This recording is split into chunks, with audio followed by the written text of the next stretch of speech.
All right, welcome everybody to our CFB Talk 46. We always fire up a little early when we have guests coming on.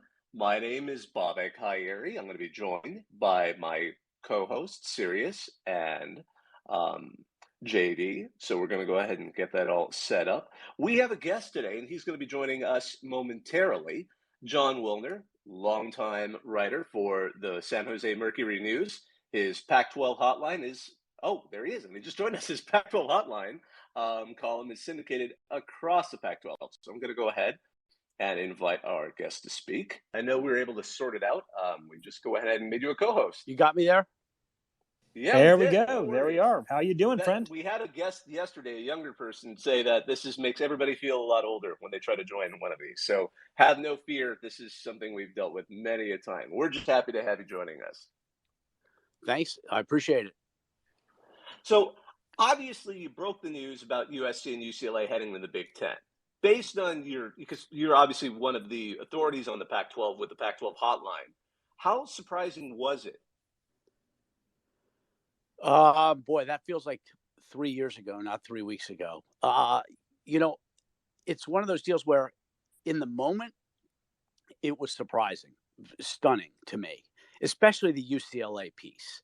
But in the larger scheme, you figured something was going to happen, especially with USC, potentially leaving the conference at some point. And I had been, kind of monitoring the situation, checking behind the scenes with people over the course of a few months. And, nobody really thought it was going to happen, was going to be imminent. And then all of a sudden, there was this super small group of people who knew exactly what was going on, and it came together at the last minute. And there you have it. I'm still a little surprised about UCLA, I got to tell you, partly because I didn't think that the Bruins would be allowed to leave the same system as Cal, partly just because I don't know that it makes as much sense for them. But it is certainly a revolutionary piece to college athletics on the West Coast. I was really curious to see that news about UCLA as well, because, in historically speaking, we've always heard, they want a TV market or they want a premier brand. To me, it always seemed weird that, USC, they've always talked about forever, we could go independent. We have the media clout that we could go somewhere. I'm not 100% sure what the Big Ten is picking up in getting both Los Angeles schools, as they could have gotten with one or the other. At least in your initial reporting, what has seemed to be the reason that they wanted both instead of one or the other? Well, this is just my own conjecture, to be clear. But I think two things. One is, if you're USC, you don't want Washington or Oregon going, right? You want to box them out of the LA recruiting market from a competitive standpoint. Plus, you're a longtime partner with UCLA, and there's a lot of politics, in Los Angeles at the, highest levels of power. And I think that played a part of it. But also, if you're Fox, you want to get both. So you corner the market in LA. If you leave UCLA behind in the Pac-12 and ESPN does a deal with the Pac-12, then ESPN has access to LA. So it serves both USC's purposes and Fox's purposes at competitive levels to basically box everybody else out. John, from the perspective of the schools, do you think that there's some incentive there for them to be able to kind of lock in for sure cheap way to play a conference rival without having to incur the massive travel costs that they're going to be looking at for whenever they have to go to one of the other Big Ten teams? I'm sorry, you're talking about USC and UCLA? Yeah. That USC and UCLA both going, that's a chance for them to say, all right, well, we've got these big costs to go play other Big Ten teams, but at least with this series, it's just going across town. Well, I think there's probably a little bit of that, right? It makes sense if, for travel partners for both the LA schools and for the Big Ten. But I just think that Fox, I think Fox had played a huge role in it. And if you're Fox, you want to just monopolize the LA market. You want to box out. And if you're USC, you would much rather have UCLA with you from a competitive standpoint than you would Oregon or Washington. What football properties left in the Pac-12 are still desirable to the Big Ten and SEC? Because they really seem to have the opportunity to pick whoever they want at this point. Yeah, I'm not sure. I mean, it depends, right? I don't think the Big Ten's going to do anything unless Notre Dame's involved. So, there's this confluence of events coming up soon, right? Notre Dame's last contract year with NBC for its home games is 2025, and that's also the last year of the current college football playoff. So you got to figure that something might change with the 26th season. But if Notre Dame wants to stay independent, I don't know that the Big Ten's going to do anything. I think if Notre Dame agrees to join the Big Ten, then it needs one other school or three other schools, right? It either goes to 18 or 20. If it's one other school, I think, it may take a hard look at Stanford rather than either Washington or Oregon. If it wants to go to 20, then maybe it takes all three. But I think there's some appeal for the Big Ten to having Stanford not only academically but also the Bay Area media market, which is not and access to Bay Area money, which is certainly not insignificant. When it comes to any of these schools possibly looking at going to another school, or we see any kind of like mergers or partnerships between these Power Five conferences, or at least what's left of them, we're seeing a lot of new commissioners. Do you think if there's going to be a deal, can these commissioners set aside their egos to work out some form of a deal, whether that's an alliance, a merger, or something else like that? And what would that look like in terms of leadership? Well, that's a great question. That was one of the issues with if the Pac-12 and Big 12 were going to merge, who's going to be in charge? Because one of the commissioners was going to be out of a job in that case. So I don't know. That's an interesting piece to it. I think that there's a better chance right now that the ACC and Pac-12 create some kind of media alliance with ESPN as basically the vehicle, and you fold Pac-12 networks into the ACC networks, and you can give the ACC schools a little bit more money, and you stabilize the Pac-12, right? There was some talk about the Pac-12 and Big 12 merging. ESPN reported 2 nights ago that those talks are now off, and look, I totally believe that. Pete Thamel is an outstanding reporter. I would say that nothing is 100% in realignment until it is official. So you probably can't rule out the potential for, a few months down the road. Maybe those conferences start talking again about some kind of different structure. But there does need to be leadership, and, you wonder with those three commissioners all being new, how that dynamic is going to play out, and to what degree they're going to be able to lead their constituents as opposed to being in a position where they have to follow.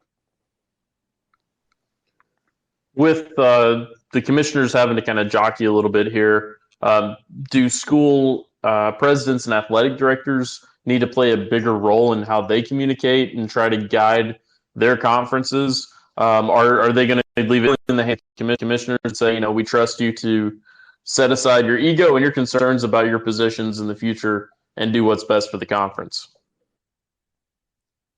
Well, I think there's two pieces to it, right? There's the money piece, and the commissioners are basically charged with getting the best deals, but the ESPN's running their numbers and Fox is running their numbers, and they're telling the commissioners, all right, here's what we can offer you under scenario ABC. And then those get presented to the presidents. But there's also the institutional issue. Does a school fit on a whole bunch of levels, academically, geographically, culturally, politically? That's the art piece to it. So it's a little art, little science. You got the money, and then you've got the fit. And the commission, the presidents have, there's much more subjective with the fit piece, and who do they want to be aligned with? The commissioners should, take the money to them and say, here's your number. So it's a 2-level decision. Which level matters more? I guess it depends on which conference you are. and potentially which school you are within each conference. Because in the Pac-12, Oregon and Washington have got different priorities and different options than Oregon State and Washington State do, for instance. That brings up an interesting question. How much, and I don't want to say it's blame, but how much of the current predicament should be laid at the feet of the Pac-12 presidents in all of this? Are they responsible for the state of the conference? Because, Larry Scott, as much as people like to point to him, he was serving that at their pleasure. And they certainly seem to have had a sense of value that wasn't shared by USC and UCLA. Well, yeah, I think ultimately the presidents are absolutely to blame, right? They enabled Larry Scott's management policies. They approved his media strategies, and they kind of sat back and basked in the glow of being the conference of champions and not being very proactive or engaged in football. And football is the driving force for everything. It's certainly the driving force behind realignment. And so the years of kind of just, neglect is one way you could describe it. I think absolutely has played a huge role, and the number one role in the current state of the conference. Scott was in many ways the vehicle for the president's mismanagement, right? Certainly you can blame him for the strategy, but hey, they approved the strategy. So obviously now under new commissioner George Kliavkoff, obviously there's other presidents involved here. So who do you think might be the best leader within the existing group of Pac-12 presidents to help guide this conference out of its situation, or at least into a future that maintains its hopeful survival? Yeah, the search for leadership. I think that's a fascinating piece of this whole thing. Certainly Michael Schill at Oregon, because it's Oregon. And Schill has been, up until July 1st, he was the chair of the Pac-12 board for the previous 2 years. And he obviously has got a certain Oregon alum who's worth, $1 bazillion pushing him to find a good end game for the Ducks. But I also think Robert Robbins at Arizona may end up playing a big role here. He's passionate about football. He understands football at a level that a lot of his peers don't. Arizona is a key piece in terms of its interest in either staying in the Pac-12 or going to the Big 12. So Anna Marie Cauce at Washington, because the Huskies have got some clout, I think is another one.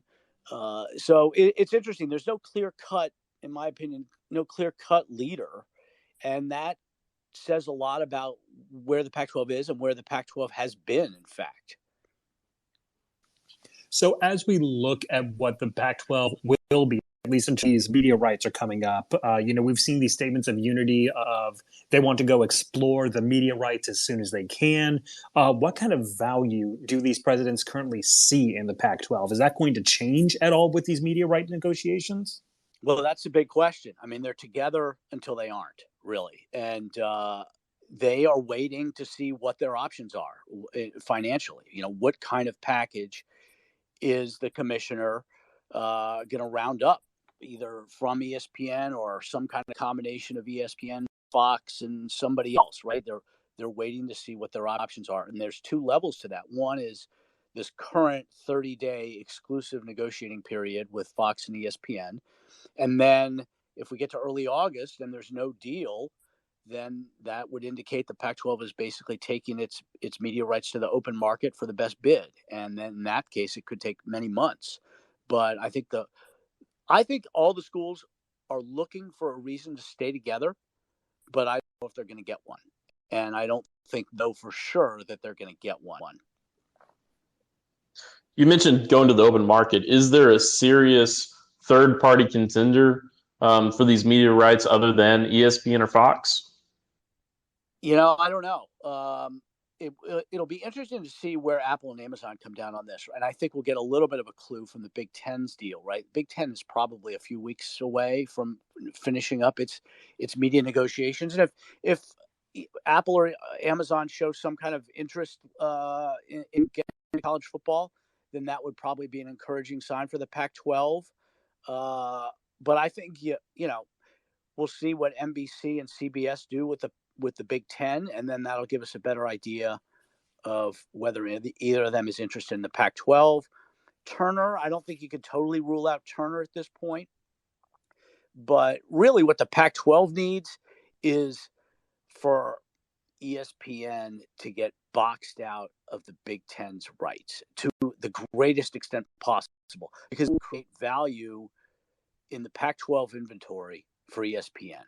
That it's a supply-demand issue, right? The greater the demand for Pac-12 content by ESPN, the better. Meanwhile, if the Big Ten basically spreads its media rights out over ESPN, Fox, CBS, NBC, then the demand for Pac-12 content would go down, and that would be obviously a bad situation. So I think the Big Ten situation will really dictate the direction of the Pac-12. Beyond looking at the Big 12 teams, what are some teams the Pac-12 could or should look to if they decide to expand? I mean, I think that San Diego State is a no-brainer. I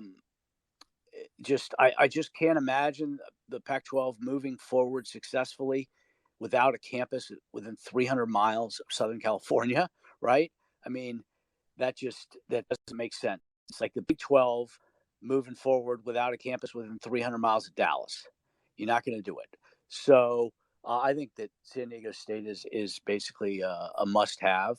It also happens to be, the 27th biggest media market, so that helps. Plus, if you leave San Diego State out there, who knows? The Big 12 might come after it next year. So some of it would be a defensive move. The other school that stands out to me is SMU, because it's gettable, being in the American, and because it would allow the Pac-12 to kind of plant its flag in Dallas and expand its territory, so to speak. I don't know that San Diego State or SMU are real value adds, but I think that strategically they both have some benefits that the Pac-12 probably wouldn't consider if not for its depleted state, right? If USC and UCLA are still there, I don't think it's going to give a second thought to San Diego State or SMU, but the dynamic has changed. In terms of where these two conferences are looking at, as you're saying, any kind of expansion that either of these schools could do, or these conferences could do, rather, if you're one of those teams, like a San Diego State and SMU, do you find bigger strengths in the Big 12 or the Pac-12 as of this moment? I mean, I think that for both of those, geographic alignment would be a priority. So for San Diego State, if you gave them the option, Pac-12, a stable Pac-12, right, or going into the Big 12, I think for sure they'd take the Pac-12. They've been trying to get in the Pac-12 for eons, and it makes a ton of sense for them on multiple institutional levels. And the same thing for SMU in the Big 12. But it's possible that neither school would have a choice. I mean, you got to think that geography, to me, forget it, USC and UCLA is an outlier. I don't San Diego State is particularly looking to have its Olympic sports teams go to Orlando or Morgantown. And I don't think that's the case with Washington and Oregon too. I don't think they want to send their teams to 3 time zones away. At the same time, I don't know that the Big 12 would want to send, Iowa State isn't going to want to send its tennis team to San Diego. That's what is so unique about the situation with the LA schools. And I do think that there's going to be some buyer's remorse for both of them, especially UCLA, as it regards their Olympic sports. Having that just immense travel demands. You got your tennis team playing in College Park, Maryland one weekend, staying in hotels, then going to Bloomington the next weekend. I mean, that is a tough ask. And they claim that the money is so great that they're going to deal with it. But, the money is not going to be so great for the other schools and the other leagues. So it's really, that's a piece of it people are overlooking. I am a little curious, at least when it comes to when you talk about geography still having some kind of role. It's hard to not think back of, the early 2010s when Boise State and San Diego State were both going to join the Big East. But then I also think of, with this new Big 12, we're going to have Central Florida with no close proximity to anybody. They're going to be going to Morgantown. They're going to go to Cincinnati. They're going to go to Houston in terms of sending any of their other Olympic sports out there. With that being said, how much does geography still play into any kind of this realignment?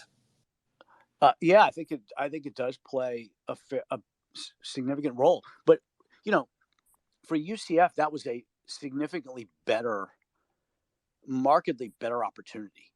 Getting into the Big 12 was a big jump up, and it makes the travel demands and the costs associated worth it in the eyes of the school. I don't think that there is a huge difference financially between the Big 12 and the Pac-12 moving forward. So it's not going to be an obvious win for a Pac-12 school to join the Big 12 and have to travel its Olympic sports across the country. It's not like what UCLA and USC are doing when they're doubling their money. I just don't think that there's going to be that big of a disparity in the two leagues' next media deals. So for UCF, it was one calculation, but for Washington to join the Big 12, that's a different calculation, and to me, it's not as clear that it's worth it financially. I was just kind of curious, where is Utah in all of this, especially with the rumors of them and the Arizonas and Colorado possibly, obviously, going to the Big 12? That was one of the first questions. And I mean, it's hard not to wonder, especially after all those years as an independent, if BYU, did they get the better deal after waiting all those years in this new conference alignment, or is Utah going to be able to find a home or take some advantage in all of this? I mean, I think Utah is going to be fine, right? It's a good enough. It's done enough with its football brand that it's going to be fine. I mean, if something doesn't work in the Pac-12, they'll go to the Big 12. Which school is better off?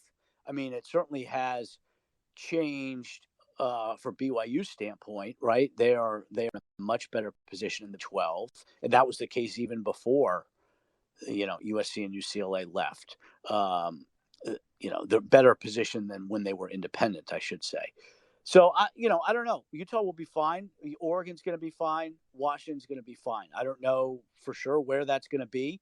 I think all of them want a reason to stay in the Pac-12 and are hoping for a reason to stay in the Pac-12, but they're waiting to see if they have that reason. Is there going to be a magic number when it's a conversation for what is good enough to stay versus if they need to go and try to find a home somewhere else? I mean, obviously they're not going to be looking at the same kind of money as the Big Ten and the SEC teams are projected to get, but how close do they need to be before they go on the open market? Well, yeah, that's the $35 million question or so. I don't know if the presidents and the athletic directors have a hard number in mind. The Pac-12 was probably going to get, when you total it all up, somewhere in the $50 million a year range in media rights, but that includes the playoff and March Madness. The specific regular season broadcast agreements are only a piece of that. So I don't know. 35 million would be my guess. If they could get that, they'd probably be pretty happy. And I think that's probably somewhere around where the Big 12 is going to end up. Right. That's the thing. If you're Oregon or Washington or Utah and you said, okay, you're going to get a couple million more per year in the Big 12. I just don't know that that's worth it for them, especially for the Northwest schools with all the demands that would come with it. If it's a 10, 15, $20 million difference, then maybe it is worth it. To this point, I am not convinced that the difference is going to be big. I think it's more on the margins. If you look at the media markets and the brands of the schools involved, I think the difference financially is going to be on the margins. So where the Pac-12 presidents want to get, somewhere in the 30s for sure. But I don't know exactly where it would be. Does UCLA have much to worry about from these grumblings coming from California Governor Gavin Newsom? Well, the fact is California, I would say they probably ought to be a little bit concerned, right? UCLA gets $320 million a year from the state. And if you've got the governor on a rampage, it's, that's not a comfortable position to be in. I don't know what's going to happen with this, right? And it is clear that Gavin Newsom is upset at the process and the lack of transparency. I'm not as sure as, how much UCLA actually being in the Big Ten is a problem to him. There may be a push for UCLA to subsidize Cal or other UC schools for a little while with some of its Big Ten money. But I don't know for sure that he is, going to put his foot down and try to stop the Bruins from moving into the Big Ten. He definitely, though, is irate about the process, and a lot of people are. It is, the UC Board of Regents, they'll hold a public meeting to decide what kind of toilet paper to put in the dorm rooms, and here you got UCLA pulling, a Baltimore Colts move in the middle of the night without any kind of transparency, and that's rubbed a lot of people the wrong way.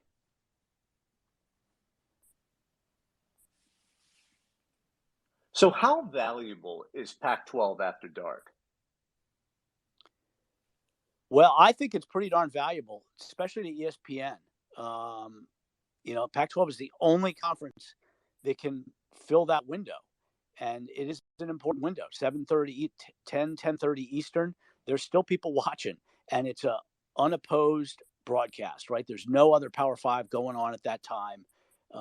So it seems to me like it's pretty valuable. I don't have an actual number to put on it, but I do know that the contract that the Pac-12 currently has is based a lot on filling that window. And what happens if all of a sudden that goes away? What ESPN's gonna have to put billiards on Saturday night, right? So hey, Hawaii does play football. No, sorry. Well, that's true, but Hawaii is not on ESPN. So that the Mountain West also has contracts for late night games because CBS values those as well, right? So I don't know exactly to what dollar figure ESPN would assign to that 7:30 kickoff, but I do think that ESPN wants the Pac-12 and wants college football to remain viable on the West Coast so we can fill 13 Saturday nights in the fall. Jon, last question, as I know that we are at 2:30 and we need to be letting you go here in just a second. Do want to ask, obviously, during realignment, we hear every rumor under the sun, and you hear triple, if not 100 times more the rumors. At what point do you ever feel comfortable with the rumblings that you hear from sources to finally pull the trigger and say, hey, this is what I'm hearing as a vetted source? It all depends on who it's coming from, right?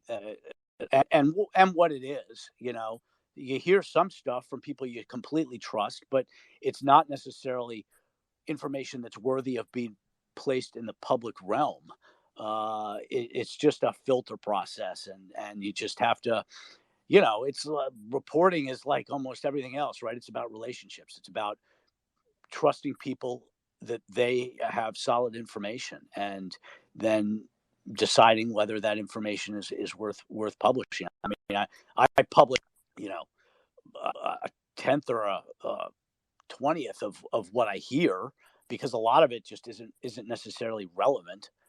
So it's a lot of it's very much a feel. Well, Jon, we just wanted to thank you so much for joining us this afternoon. This was a really useful and interesting conversation, I think, for everyone who tuned in. Thanks a ton for having me. Yeah, thank you. And for those of you who are just joining us, I was Jon Wilner. He is a longtime sports writer at the Mercury News in San Jose. His Pac-12 Hotline column is syndicated across the footprint of the West. And all of these Twitter spaces are automatically recorded. So if you missed any of it, Once this ends, you can just listen to it, and it'll be the recording of everything you just heard. I just wanted to give a quick heads up. We have a few more interesting Twitter Spaces coming next week. On Monday, the 25th, we're going to be joined by UTSA head coach Jeff Traylor at 3:30 p.m. Eastern. On Tuesday at 10 p.m., we're going to be joined by Nicole Armbach of The Athletic on Tuesday of the 26th. On Wednesday, the 27th, we're going to be joined by Houston head coach Dana Holgerson. That time is going to be TBA right now, but it's probably going to be in the afternoon. And then on Thursday morning, on the 28th, we're going to be joined at 10 a.m. Eastern by Phil Steele. So that should be a group of interesting conversations we're hoping to have. We always enjoy when all of you tune in. So on behalf of myself, Bob Akayeri, on behalf of JD, on behalf of Sirius, we are so happy to have you all listening in. So again, this will be turned into a recording as soon as this is done. So I'm going to hang up and listen.